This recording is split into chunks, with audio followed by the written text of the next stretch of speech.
बताता है कि सन्यासी है, लेकिन यहां सन्यासी की बात नहीं कही जा रही, यहां संत की बात कही जा रही। इसीलिए रामचरितमानस में आप देखो, राम जी सन्यासी नहीं है, पर सारी दुनिया क्या कहती, सबको कही राम सुठी साधु। और भरत जी के लिए क्या कहा जा रहा है, तात भरत तुम सब विधि साधु। इसलिए मैं आपसे निवेदन कर रहा हूं, एक बड़ा महत्वपूर्ण संदेश है कि हो सकता है कि सन्यासी हर कोई ना हो पावे अपनी परिस्थिति और मानसिकता के आधार पर, लेकिन संत सब हो सकते हैं। अच्छा चलो, वो तो उन्होंने कहा, मैं यहां से कहूं आपसे कि आप जितने बैठे सब संत हैं, जितने बैठे सब संत हैं।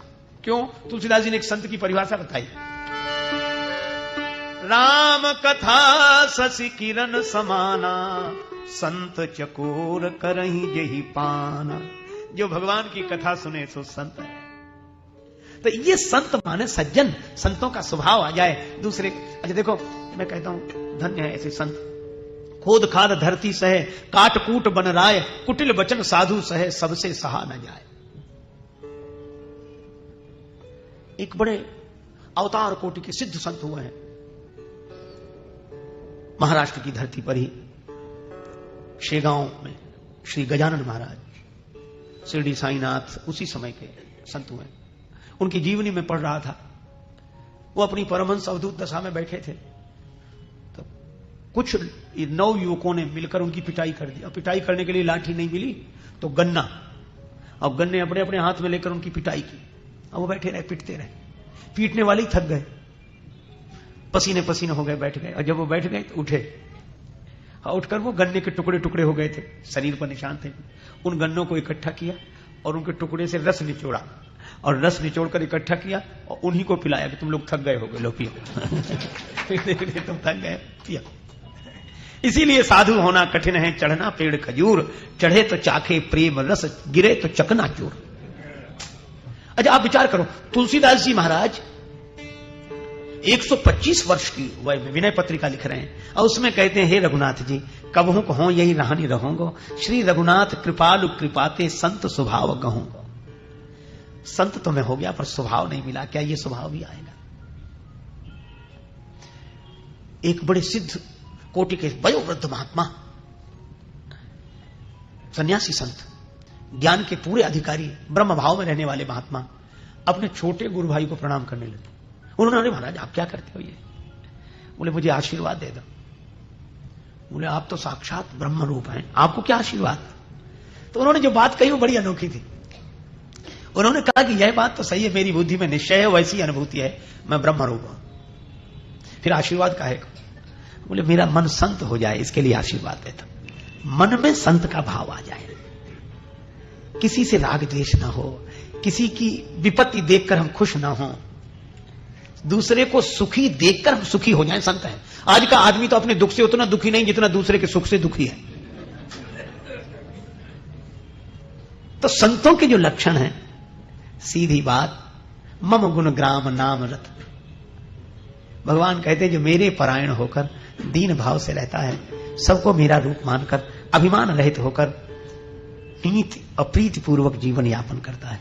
तुलसीदास जी ने एक दोहा लिखा, वो मैं सुना दूं आपको। शील गहन, जिसका शील माने शांति कभी भंग ना हो। शील गहन कैसे होगी ऐसी स्थिति? बोले सबकी सहानी, किसी ने कुछ कह दिया कोई बात, शील गहन सबकी कहानी, शील गहन सबकी सहानी, और कहानी ही ये मुख राम, तुलसी रहिए या रहनी संत जनन को काम।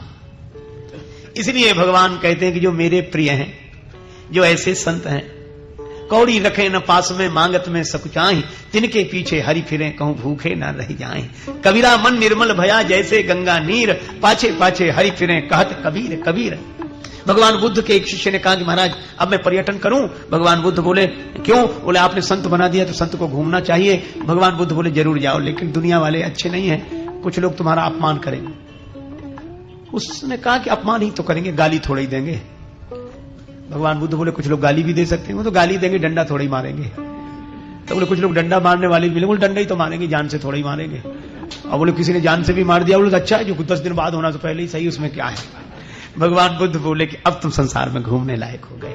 संसार में घूमकर संत तभी सुखी रह सकता है, सममान निरादर आदर ही सब संत सुखी विचरंत मही।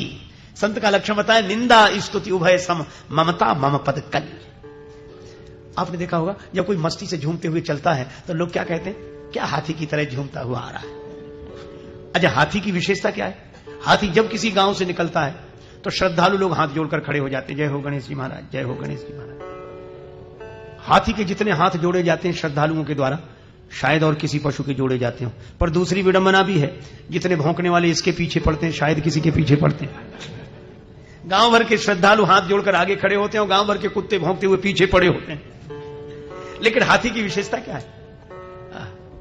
उसकी चाल में मस्ती बनी रहती है। हाथ जोड़ने वालों के पास खड़ा नहीं होता और भौंकने वालों की ओर मुड़कर देखता नहीं, इसीलिए चाल में मस्ती है। और संकेत यह है कि जिसकी जितनी स्तुति होगी निंदा भी उसी की उतनी होगी। जिसके सामने हाथ जोड़ने वाले जितने खड़े होंगे, भौंकने वाले उतने पीछे पड़े होंगे।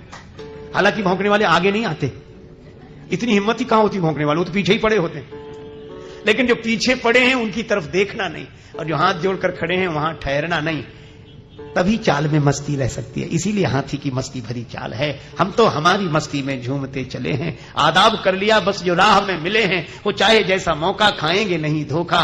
पाया है ज्ञान ऐसा गुरुदेव से अनोखा, रास्ता मिला है पक्का हम दौड़ते चले हैं। हम तो हमारी मस्ती में हैं। निंदा स्तुति उभय सम, ना निंदा न स्तुति। लेकिन ये कहने में तो है कि निंदा स्तुति समान, पर यह होगा कब? बोले जब मन लग जाए भगवान में तो अपने आप हो जाएगा। यह प्रयास से नहीं होगा, प्रसाद से होगा। संत माने जिसके मन की आसक्ति भगवान से हो, जिसका मन भगवान में लगा हो वही संत है। तुलसीदास जी कहते हैं दोहावली में, जो विषय रस में सूखे ये जन सूखे, विषय रस चिकने राम सनेह। भगवान के प्रेम में सरस हैं और विषय रस से रूखे हैं। वे संत ही हैं कानन बसही की गेह। वे चाहे जंगल में रहें चाहे घर में रहें, वे संत हैं। तो प्रथम भगति संतन कर संगा। अब इसमें भी हम लोग थोड़ा और दूसरे पक्ष से विचार करें। संग माने साथ, संग संग चलो, संग। लेकिन संस्कृत में संग शब्द का अर्थ केवल साथ ही नहीं है। गीता में कहा संगात संजायते कामः, कामात् क्रोधो भी जायते। संगात, संग माने आसक्ति। देखो, हम लोग तन के साथ साथ चलने को संग बोलते हैं, और संस्कृत में मन जिसके साथ हो जाए उसको संग बोलते हैं। तो हमने ये कथाएं सुनी स्वामी राजेश्वरानंद जी महाराज द्वारा। बहुत ही सुंदर तरीके से इन कथाओं का वर्णन उन्होंने किया है। उम्मीद है आपको ये कथाएं बहुत पसंद आई होंगी। अगर आपको ये कथाएं पसंद आई हैं तो चैनल को सब्सक्राइब कीजिए, वीडियो को लाइक और शेयर कीजिए, ताकि इस तरह की प्रेरक और हास्य कथाएं हम आपके लिए लेकर आते रहें। आपका बहुत बहुत धन्यवाद।